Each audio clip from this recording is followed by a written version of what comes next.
Hey, il me semble que la plupart d'entre vous ont déjà été bébés, non? Peut-être que vous connaissez donc les trieurs de formes. Ces jeux où l'on doit mettre des carrés dans des carrés, des triangles dans des triangles. Eh bien, la psychiatrie du 19e siècle, c'est un peu à ça qu'elle ressemble. Un trieur de forme mentale. On classe les troubles psychiques dans des cases. On appelle ça la nosographie. Et l'un des apports les plus importants en nosographie psychiatrique nous vient d'Allemagne.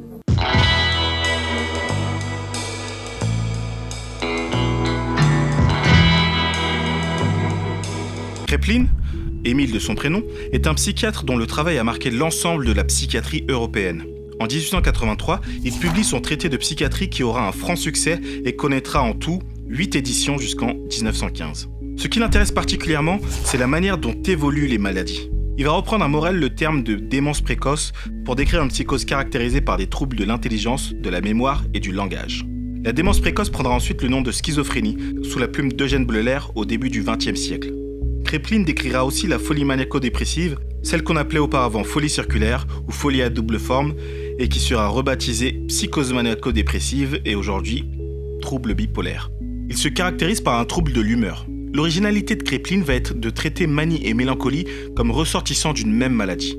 Ensuite, on a la paranoïa, qui se caractérise par un délire systématisé, qui va être la certitude d'être persécuté, d'avoir une maladie incurable, d'être un personnage historique ou d'être aimé par une personne qui ignore jusqu'à notre existence.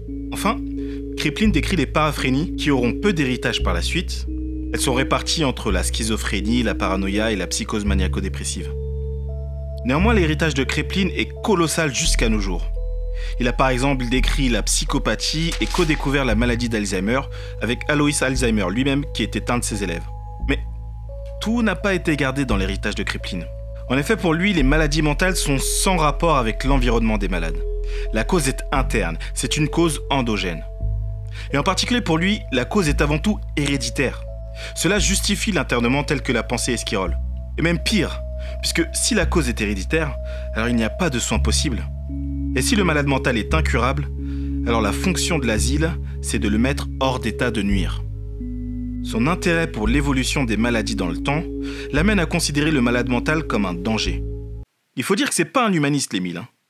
Il était membre du Parti populaire national allemand, un parti d'extrême droite, et à ses élèves, il livre ses idées eugénistes sur le problème que poserait la reproduction des malades mentaux. Pour Kraepelin, les malades mentaux dégénèrent dans le temps. Il parlera par exemple d'une forme de disposition des juifs aux troubles nerveux et mentaux, et il y verra la marque que ces troubles laissent sur la race.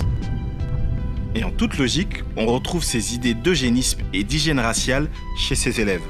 Alzheimer, dont on parlait tout à l'heure, a rejoint comme son maître la Société allemande de l'hygiène raciale, qui a été créée entre autres par Ernst Rudin, autre élève de Kraepelin, qui rédigera en 1933, à la demande d'Adolf Hitler, la loi sur la stérilisation contrainte des malades mentaux, ou considérés comme tels.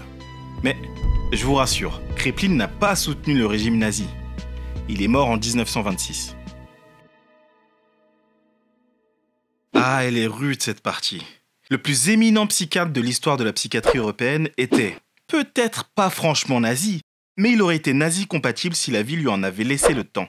On peut retenir surtout la conséquence sur la vie des malades mentaux. Avant la stérilisation contrainte, il y avait déjà un enfermement à durée indéterminée.